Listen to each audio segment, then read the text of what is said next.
सबसे पहले प्रभु यीशु ख्रिस्ट के नाम से जय मसीह। सुसमाचार प्रसारण कार्यक्रम में हम आपका स्वागत करते हैं। आज के कार्यक्रम में सुंदर स्तुति गीतों के साथ परमेश्वर के वचन हम फिर सुनेंगे। कार्यक्रम के अंत तक पूरे मन से हमारे साथ शामिल रहने के लिए हमें सभी दर्शकों को अनुरोध करते हैं। सबसे पहले हम दुर्लांग मसीह संगति और एच वालल रिंगा की ओर से सुंदर स्तुति गीत गाना सुनेंगे। उसके बाद हम रेवरेंड दारिमा लोंडो की ओर से परमेश्वर के वचन सुनेंगे।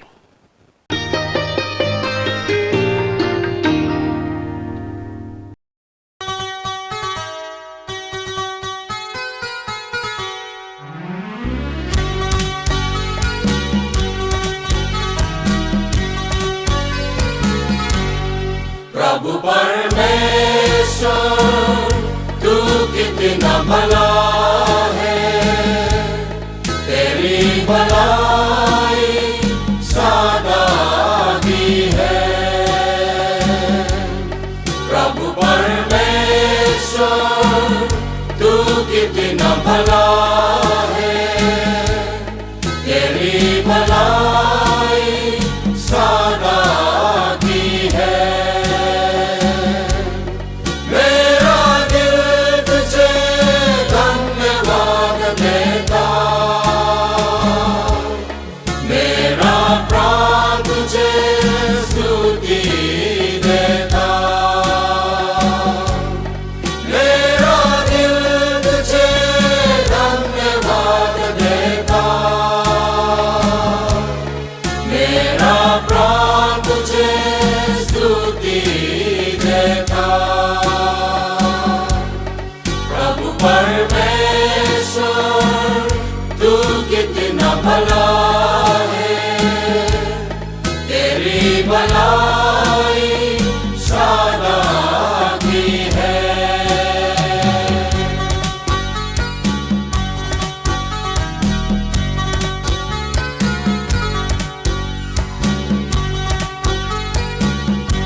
तेरा हाथ मेरी अगुवाई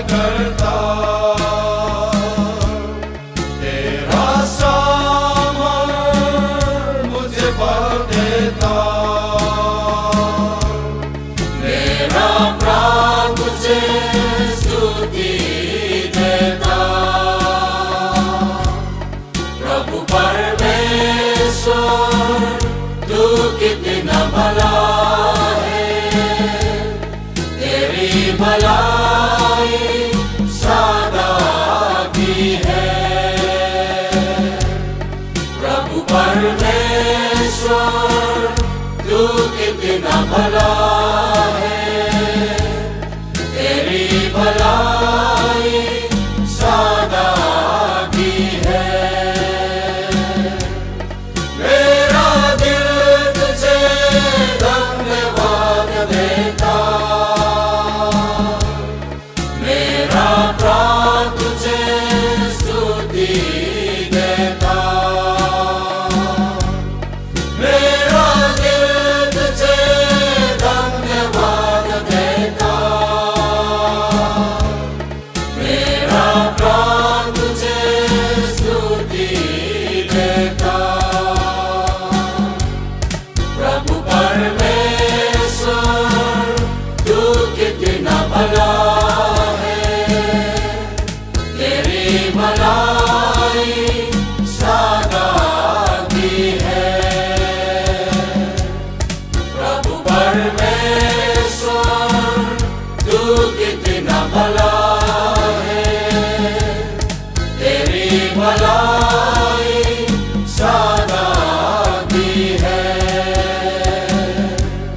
प्रभु परमेश्वर तू कितना भला है, तेरी भलाई सदा की है।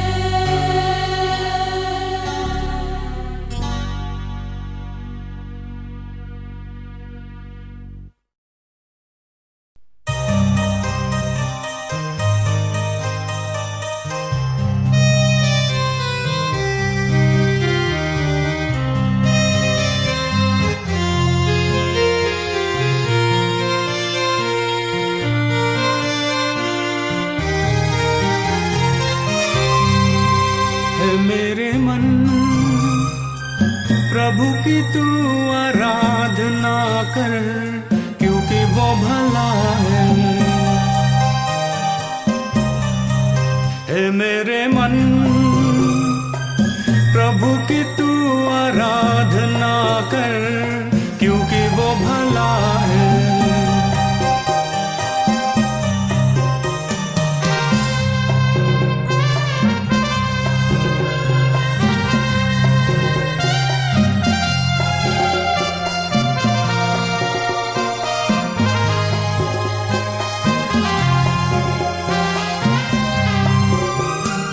उपकार किए हैं तुझ पर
मेरे मन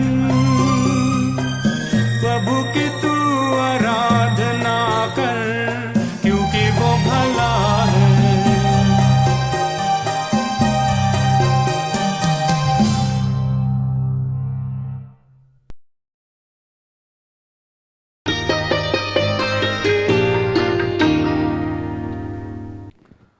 सबको जय मसीह। प्रभु का धन्यवाद हो, आज ही उसके वचन सुनने में हमें अवसर दिया है। तो आज ही हमारे शीर्षक होगा जीवन और मरण, जो हम बाइबल पाठ 2 जगह से पढ़ना चाहूँगा। पहले व्यवस्था विवरण उसका 30 अध्याय 19 पद को मैं पढ़ लेता हूँ। लिखा है, मैं आज आकाश और पृथ्वी दोनों को तुम्हारे सामने इस बात की साक्षी बनाता हूँ कि मैंने जीवन और मरण, आशीष और शाप को तुम्हारे आगे रखा है। इसलिए तू जीवन ही को अपना ले कि तू और तेरे वंश दोनों जीवित रहें। और नए नियम में से एक और पद पढ़ना चाहूँगा। रोमियो उसका 5 अध्याय 10 पद और 17 पद को मैं पढ़ना चाहूँगा। रोमियो उसका 5 अध्याय 10 और 17 पद। इसमें, क्योंकि बेरी होने की दशा में उसके पुत्र की मृत्यु के द्वारा हमारा मेल परमेश्वर के साथ हुआ, तो फिर मेल हो जाने पर उसके जीवन के कारण हम उद्धार क्यों ना पाएंगे। और 17 पद में फिर से देखेंगे, क्योंकि जब एक मनुष्य की अपराध के कारण मृत्यु ने उस एक ही के द्वारा राज्य किया, तो जो लोग अनुग्रह और धर्म रूपी वरदान बहुत ऐसे पाते हैं, वे एक मनुष्य है, अर्थात यीशु मसीह के द्वारा अविश्व ही अनंत जीवन में राज्य करेंगे। ये परमेश्वर के वचन है। प्रभु इस वचन सुने जाने पर हम सबको आशीष करे। छोटी सी आशीष मांग के दुआ प्रार्थना करते हैं। खुदावंद धन्यवाद करते, आज सुने हम सबको संभाला तेरे वचन सुनने में। इस वचन के माध्यम से प्रभु जी जितना सुने हुए लोगों को प्रभु जी पवित्र आत्मा से छू लो, ताकि प्रभु जी अपने जीवन में इस वचन को लागू करके प्रभु जी आशीष मिल सके। हमारे समय को तेरे हाथों में सौंप देते हुए प्रार्थना विनती और उद्धार करता प्रभु यीशु मसीह के नाम से हम मांगते हैं, आमीन। जैसे हमने सुना था, आजकल हमारे दुनिया को देख करके ही बहुत लोग जो अपने ज़िंदगी पर सोचते भी नहीं है कल क्या होगा। इस कारण इस विषय को आज ही मैंने चुना है। तुम मरने के बाद कहाँ जाओगे, उसको अपने मन में रखते हुए जीवन और मरण को हमारे शीर्षक में मैंने चुना है। परमेश्वर ने हम सबों को प्रेम के साथ ही सृष्टि किया है, परंतु मनुष्य अपराध करने के कारण ही परमेश्वर से दूर हो गया है। परंतु परमेश्वर हमसे दूर कराने के बाद भी अपना प्रेम को यीशु मसीह के द्वारा से हमें फिर से प्रकट कर दिया था। उस जीवन को फिर से पाने के लिए जो है हमें क्या करना पड़ेगा, और उसके भय रख करके उस पर विश्वास करना ही होगा। इसलिए अपने संपूर्ण जीवन काल प्रभु को अपनाते हुए उसके प्रणाम करना ही पड़ेगा। और कोई किसी को दुविधा में रहना ठीक नहीं होगा। ये परमेश्वर हमें भी इजाज़त नहीं देता है। उसमें 2 मार्गों में जो है, एक तो हमें चुनना ही पड़ेगा। यानी आपको नए जन्म अब तक न मिले तो उसकी मतलब जो शैतान के पक्ष में हो। इंसान हमेशा परमेश्वर से विरोध करते हैं, परंतु परमेश्वर हमेशा हमसे मेल करा लेते हैं और मेल खाने और हमसे ढूंढते रहते हैं। यानी आपके पास में ऐसे रखा जाए कि सोना या सूखा वाला मछली चुनने के लिए तुम्हारे सामने रखा गया है, तुम्हारे मन पसंद तो ज़रूर सोना ही होगा। वैसे ही हमारे सामने वही परमेश्वर ने चुनने के लिए जो है जीवन और मरण और मरना सचमुच तुम जीवन को जरूर आप चुनेगा। इस प्रकार से इस विषय को अपने ध्यान में रखते हुए हम देखते हैं, आत्मा हम लोग विश्वास करते हैं, लेकिन जिस आत्मा को हम लोग विश्वास करते हैं दिखाई नहीं पड़ते हैं। परमेश्वर सृष्टि किया था, इंसान को बनाया था, तभी अपनी सांस को परमेश्वर ने मनुष्य के अंदर में थूका, तभी जीवन हो गया और जीवित हो गया है। इसलिए यूहन्ना रचित सुसमाचार 4 अध्याय 24 पद में हमने देखा है कि परमेश्वर आत्मा है, परमेश्वर आत्मा है, और उसके वजह से हम लोग जीवन पाए हैं, और उसी की आत्मा हम पर भी है। उसमें 2 प्रकार से हम लोग आत्मा को हम लोग बता सकते हैं कि परमेश्वर की आत्मा जो हमारे अंदर में जो डाला गया, उसके अलावा दूसरी आत्मा जो शैतान हमें बिगाड़ने वाला, और इंसान जो है कई बार उस दुष्ट आत्मा को हमारे जीवन में स्वागत करते परमेश्वर की इच्छा के अनुसार जी नहीं पाते हैं। हम लोगों को मिट्टी से बनाए हुए हैं, परंतु मिट्टी में ही मिल जाना ही होगा। इब्रानी 9 अध्याय 27 पद में हमने देखा है, इंसान और मनुष्य के लिए एक बार मरना और उसके बाद न्याय होना नियुक्त है, लेकिन जो आत्मा हम में है वो कभी खत्म नहीं हो सकता। यदि वो खत्म हो सकते तो सारे इंसान अपने मनमानी से जीवन व्यतीत करते ही शैतानी काम करने लगेंगे। तो ऐसे होने के बावजूद भी बहुत लोग इस संसार में और शैतान की बंधन से परेशान हुआ है, फंसे हुए हैं। खाना किस लिए हम लोग खाते हैं? खाना हमारे शरीर की भलाई के लिए हम लोग खाते हैं, अपना जीवन को प्राप्त करने के लिए और बचाने के लिए हम लोग खाना खाते हैं। इसलिए जीवन कितना बहुमूल्य है, उसको बचाने खातिर बहुत लोग, हमारे परिवार में कोई भी हो, उनकी कैंसर बीमारी हो, इतना भयंकर से बीमार हों तो अपने जगह को छोड़ करके बड़े बड़े हॉस्पिटल में हम लोग एडमिट करते हैं, लाखों रुपया हम लोग खर्चा करते हैं।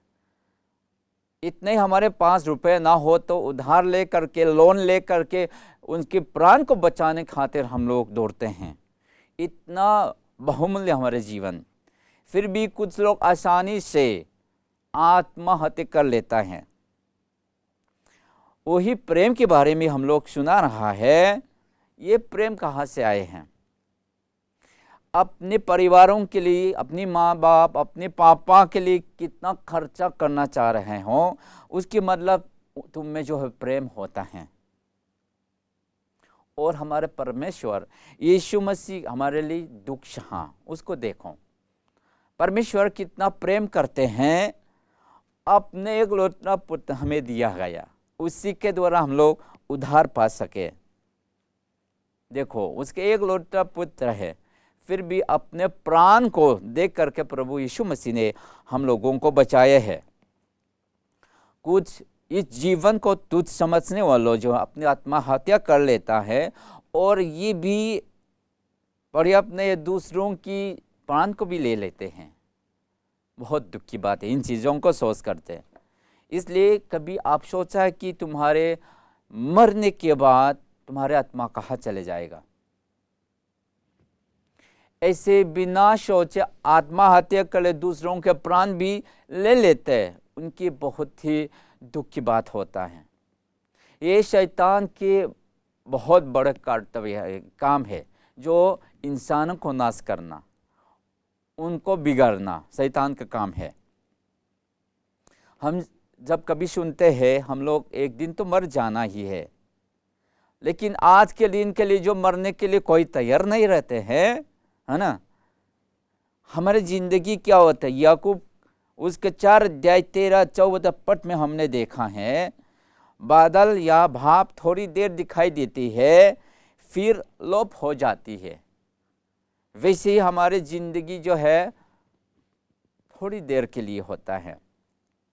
लेकिन कुछ लोग सोचता है और सपना में देखता है मैं व्यापार करूंगा, व्यवसाय करूंगा, बहुत पैसा कमाऊंगा, हाँ, ऐसे अपने जीवन को बहुत साल तक जीने के लिए योजना बनाते हैं। लेकिन याद रखना, रोमियो 5 अध्याय 12 पद में हमने क्या देखा, इसलिए जैसा कि एक मानुष के द्वारा पाप जगत में आया और पाप के द्वारा मृत्यु आई और इस रीति से मृत्यु सब मानुष में फैल गई, क्योंकि सब ने पाप किया है। इसलिए एक दिन तो तुमको भी मरना होगा और पाप के द्वारा मृत्यु भी आएगा। वैसे ही तुम्हारे टाइम कभी भी आ सकता है। इसलिए भाइयों और बहनों, कल के लिए हमारे ज़िंदगी कैसा रहेगा कोई किसी को पता नहीं है, परंतु याद रखना हमारे परमेश्वर यीशु मसीह के द्वारा हम लोगों को इब्रानी 10 अध्याय 29 पद में हमें बताए हैं, उस खून की वजह से हम लोगों को बचाया गया और जीवन मिल सकता है। लेकिन कुछ लोग आजकल वही गलत शिक्षा देख करके कहने लगा, परमेश्वर यीशु मसीह जो हम लोगों के लिए क्रूस पर चढ़ा दिया बलिदान करके, उसको तुच्छ समझ करके दबा दिया और अपने पैरों के नीचे रख दिया। यीशु मसीह हमें क्रूस पर नहीं बचाया है, ऐसे मजाक और ठट्ठा उड़ा लेते हैं। इन चीज़ों को सोच और सुन करके बहुत ही दुख लगा मुझे। परमेश्वर का प्रेम और उसकी आत्मा हम पर हैं, तो अपने पुत्र को सचमुच यीशु मसीह को क्रूस पर चढ़ाते हुए हमारे सारे पापों को प्रभु बचा करके और उधार दिया है। इसलिए इन लोगों को गलत शिक्षा देने वाला और गलत रास्ता में ले चलने वालों को प्रभु कभी नहीं करेगा। इब्रानी 10 पद और 10 अध्याय 30 पद में हमने पाया है,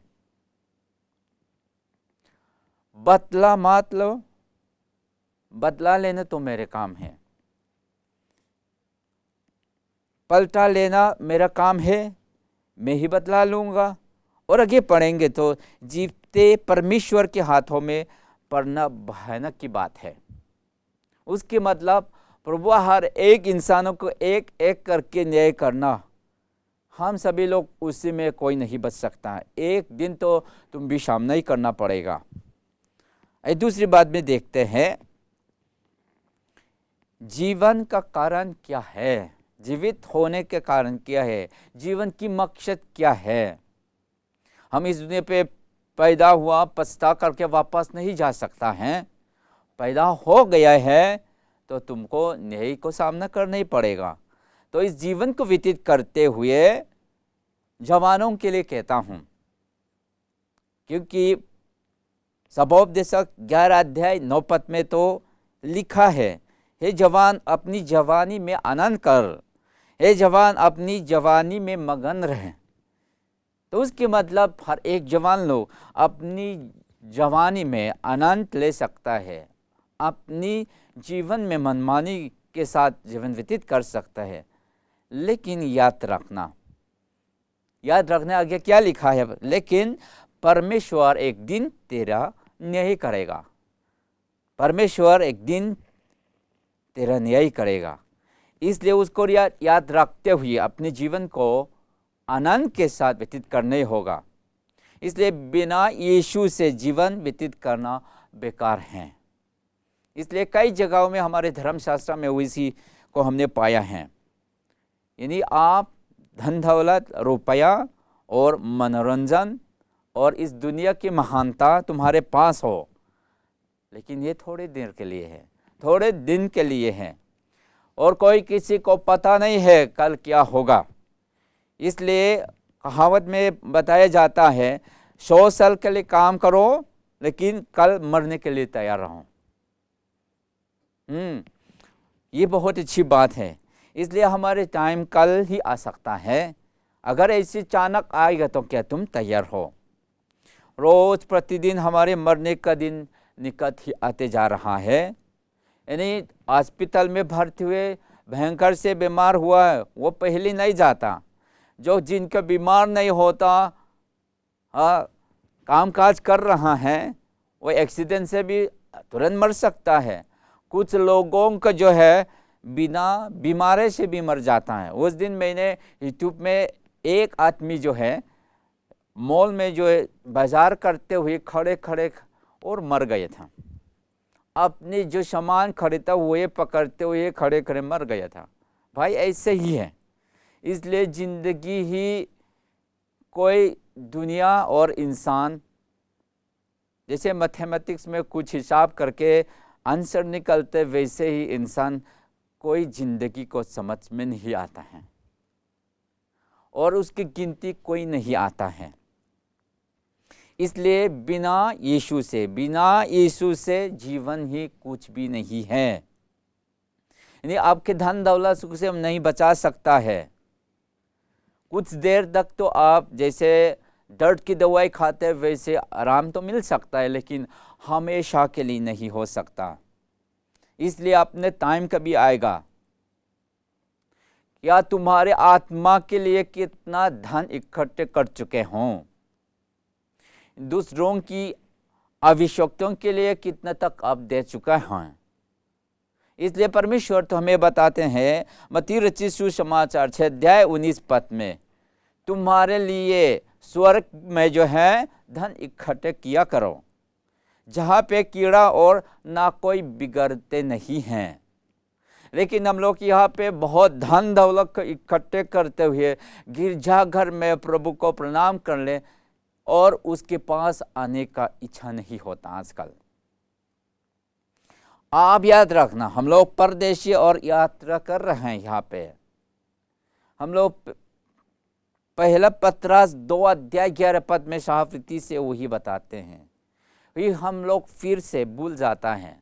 हम लोग यात्रा कर रहे हैं, यहाँ पे परदेशी के रूप में रह रहे हैं कुछ दिन के लिए। इसलिए हमारे जीवन की मकसद पैसा से नहीं परंतु सुसमाचार है। लूका रचित सुसमाचार उसका 12:15 में हुई हमने देखा, किसी का जीवन उसकी संपत्ति की बहुत तेज से नहीं होता है। यानी आपके पास दुनिया भी अपना लो और सब कुछ तुम्हारा हो और सब कुछ खरीद सकते हो, लेकिन तुम्हारे प्राण चले जाते हैं, कोई मतलब नहीं है। वही मूर्ख व्यक्ति कहने लगा, हे मेरी आत्मा आराम कर, आनंद कर, जो चाहे वही दुनिया पे कर लो, परंतु वही दर्शन, वही आवाज सुना है मूर्ख, आज रात तुम्हारे प्राण लेने जा रहा हूँ, तुम्हारे सारे धन दौलत किसका होगा, यही जवाब नहीं दे पा रहे हैं। इसलिए भाइयों बहनों सोचिए, तुम्हारे धन दौलत से परेशान हुआ है परंतु अपनी आत्मा के लिए कभी तो चिंता नहीं करते हैं। लोग कहता है धन दौलत के साथ अमीर बन करके नए जन्म प्राप्त करना बहुत अच्छी बात है। हाँ, मैं भी मानता हूँ, परंतु परमेश्वर की इच्छा के अनुसार जीवन व्यतीत नहीं करते हैं तो इन धन दौलत के द्वारा जो तुम नरक के रास्ते में ले जा रहे हैं। यानी आप लेकिन धन के साथ और पैसा के साथ परमेश्वर की इच्छा के अनुसार जिएंगे तो बहुत अच्छी बात है और परमेश्वर अधिक से अधिक आपको आशीषित जरूर करेगा। दूसरा राज्यों उसका 4:3 में हमने देखा है, एलिया के नाम से हम लोग जानते होंगे। एलिया एक विधवा उनके पास आई थी। वो बहुत गरीब है, अपने बकाये को भी नहीं दे पा रहा है। एलिया के पास आकर के और कुछ मदद मांगा है। तब एलिया ने क्या कहा था, अपने सारे बर्तन मेरे पास ले आओ, तुम्हारे पास इतना नहीं हो तो मैं तुम्हारे पड़ोसी के पास भी जा करके इकट्ठे करो।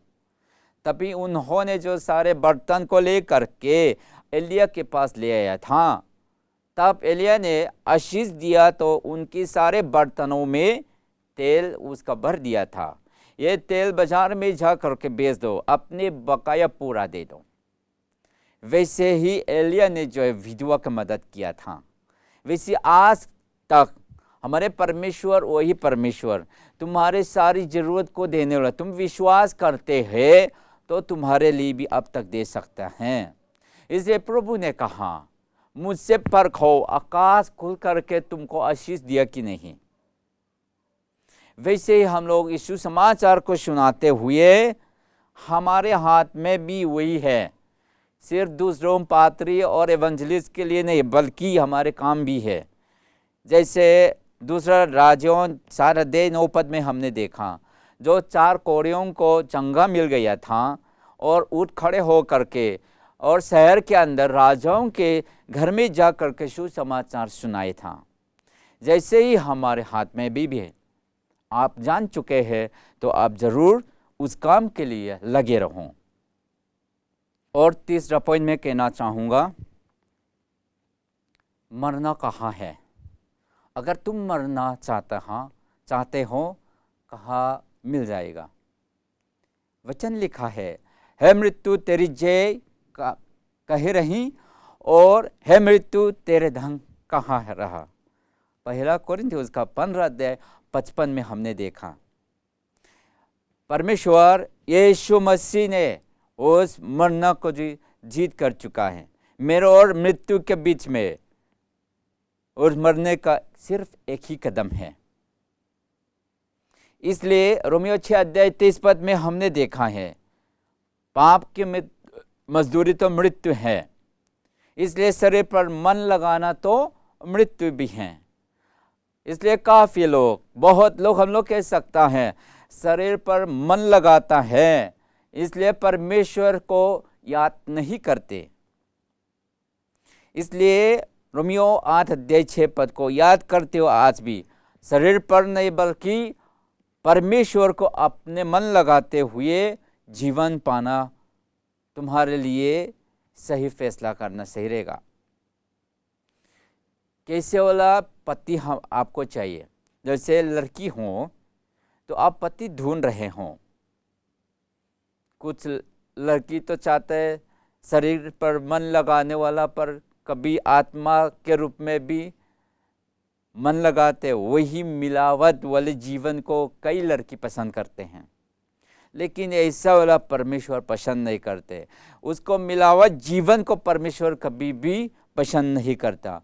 अगर तुम गर्म हो तो गर्म हो, ठंडा हो तो ठंडा हो जाओ। इसलिए अगर तुम परमेश्वर को चाहते हो और उसकी सेवा करो और शरीर पर मन लगाते हुए शरीर में अपने संपूर्ण जीवन को व्यतीत करो, बस ऐसे ही फैसला हमारे हाथ में है। मूर्ख व्यक्ति भी मर जाता है और होशियार बुद्धिमान भी मर जाता है। वही नीति वचन में हम लोगों को बताए हैं। सबको परमेश्वर पक्षपात ना करते हुए नहीं करते हैं। जैसे इंसान की बुद्धि जो है, उनकी शोभा मैदान के फूल के समान होता है। एक दिन तो बहुत सुंदर दिखाई पड़ता है, लेकिन ज़्यादा दिन नहीं रहता उसको। ईसाया 40:6 में वही हमें बताते हैं। इसलिए कल के दिन हम लोग देखेंगे या नहीं। विधवाओं को लूट करके और गरीबों के सिर पर धूल को इच्छा हो करके उनकी भाग को हम लोग छीन लेता है। यह बहुत ही खतरनाक बात होता है, क्योंकि हमारे वचन हुए बताते हैं। हकीकत में आज तक हमारे समाज में वही आ रहा है। गरीबों को भाग को हम लोग खा लेते हैं। ये बहुत ही दुख की बात। परमेश्वर हम पर एक दिन तो न्याय करेगा, वही सवाल पूछेगा। और उससे और खतरनाक क्या होता है, आत्मा से मरना बहुत खतरनाक है। शरीर तो मिट्टी में ही मिल जाना है, तुम्हारे आत्मा को तुम नहीं बचा पाऊँ तो बहुत ही दुख की बात होता है। इसलिए प्रकाशित वाक्य में वही बात मैंने कहा था 6:16 में, वही लोग मरने के लिए ढूंढेंगे लेकिन नहीं मिलेगा। पहाड़ के सामने कहेंगे पर मुझ पर गिर जाओ, मैं मरना चाहता हूँ, लेकिन फिर भी नहीं मर पाएंगे। यह शरीर का मृत्यु में हमेशा के लिए नहीं होगा, उसमें समाप्त नहीं होगा। और उसकी समानता, प्रभु यीशु मसीह की समानता, मर जाने के बाद फिर जी उठेंगे। रोमियो 6:4 में वही हमें बताते हैं, उसकी मृत्यु की समानता में उसके साथ जुट गए हैं। इसलिए आज ही क्या चुनोगे, हमेशा के लिए मरना या हमेशा के लिए अनंत जीवन? तुमको ही चुनना ही होगा।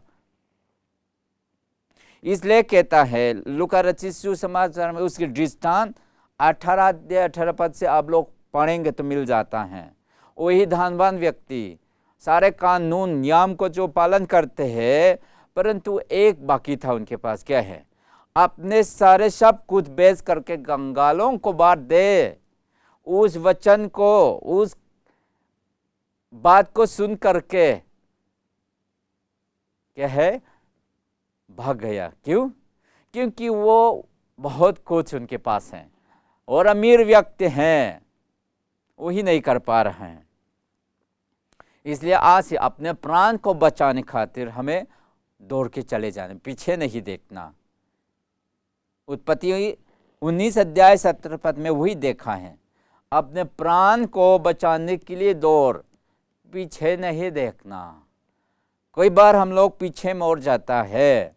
यदि तुम आज्ञा को पालन नहीं करते तो परमेश्वर से आशीष आशा नहीं रख सकता है।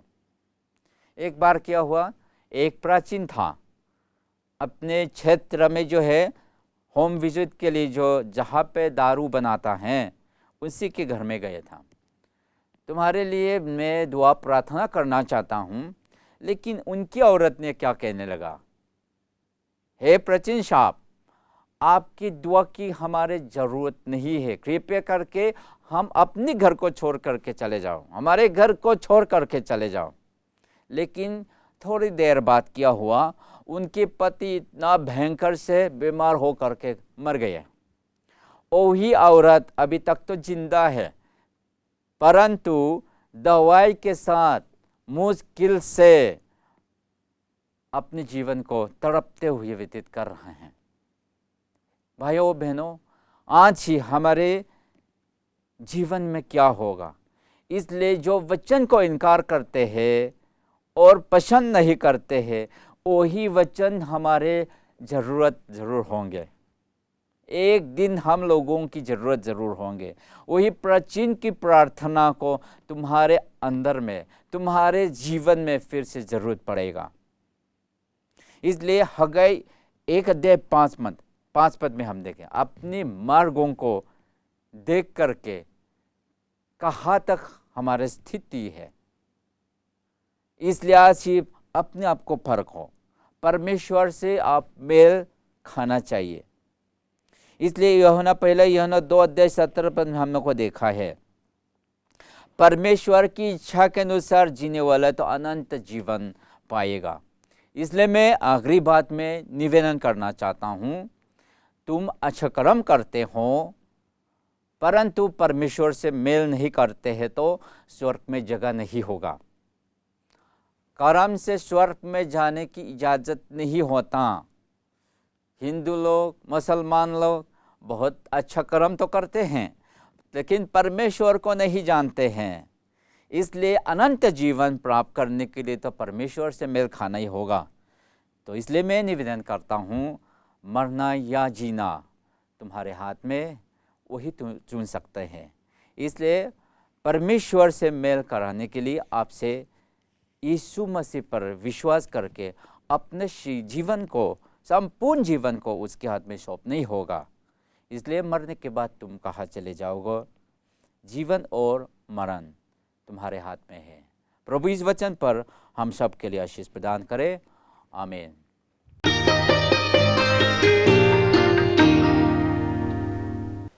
हम प्रार्थना करते हैं कि आज के सुने गए परमेश्वर के वचन सभी दर्शकों के लिए तन मन तथा आत्मिक रूप से आशीष बने।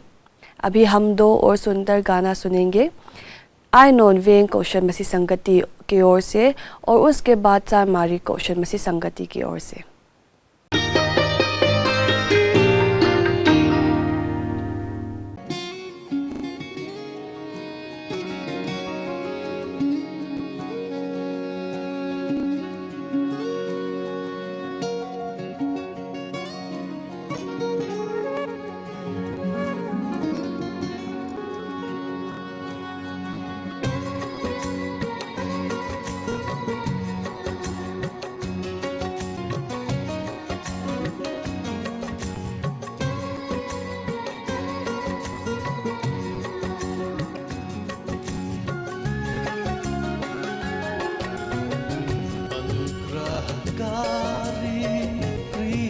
प्रभु जी, तेरे शरण में हम आते हैं।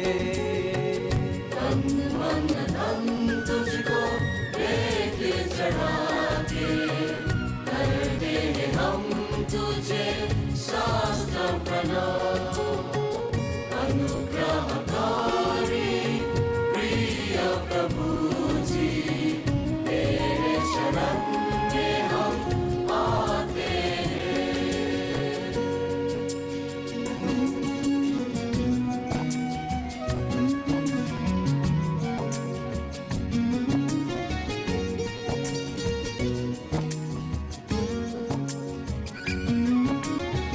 हर दिन तू हमें आशीष देता, गिरने से हमको बचा के तू रखता।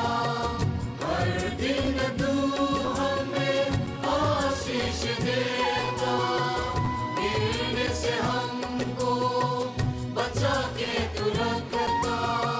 जीवन के इस लंबे सफर में तेरा वचन ही राह दिखाता। जीवन के इस लंबे सफर में तेरा वचन ही राह दिखाता। अनुग्रहकारी प्रिय प्रभु जी, तेरे शरण में हम आते हैं।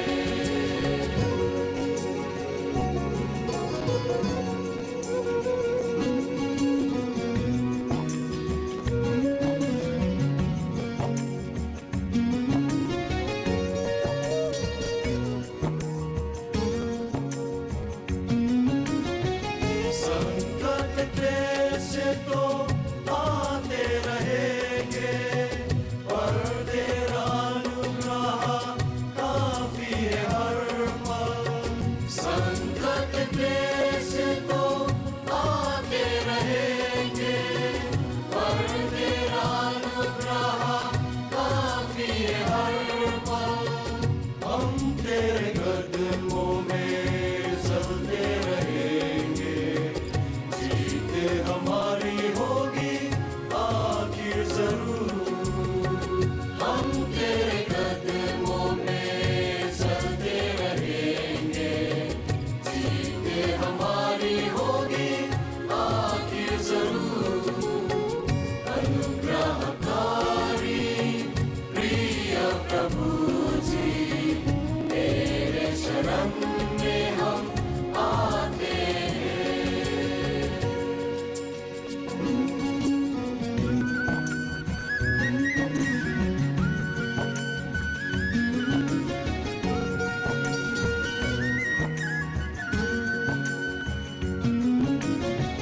सेवा यीशु से हमको मिली है, मिट्टी के बर्तन लेकिन खजाना है स्वर्ग का। सेवा यीशु से हमको मिली है, मिट्टी के बर्तन लेकिन खजाना है स्वर्ग का। टूट जाए तो भी परवाह नहीं है, महिमा हम तुझको देते रहेंगे। टूट जाए तो भी परवाह नहीं है, महिमा हम तुझको देते रहेंगे। अनुग्रहकारी प्रिय प्रभु जी, तेरे शरण में हम आते हैं। तन मन धन तुझको लेके चढ़ा के करते हैं हम तुझे शास्त्र प्रणाम।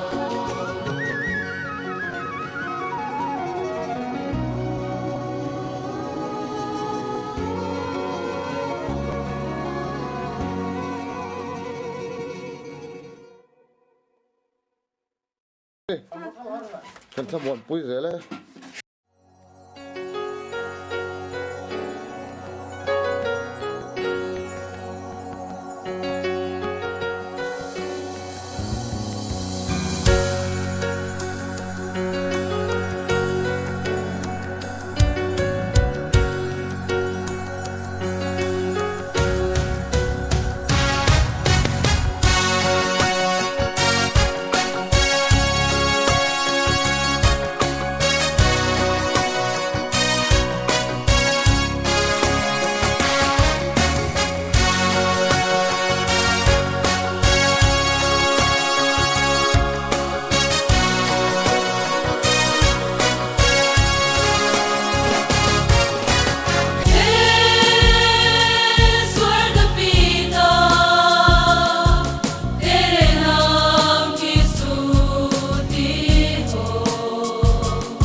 आज के इस सुसमाचार कार्यक्रम अब समाप्त हो रहे हैं। शुरू से अंत तक हमारे साथ शामिल रहने के लिए सभी दर्शकों को धन्यवाद। सुसमाचार प्रसारण कार्यक्रम करने का इस शुभ अवसर देने के लिए हमें ईश्वर की बहुत आभारी हूँ। अगले सुसमाचार कार्यक्रम से आप सभी से मिलने की दुआ के साथ हम विदा लेते हैं। धन्यवाद।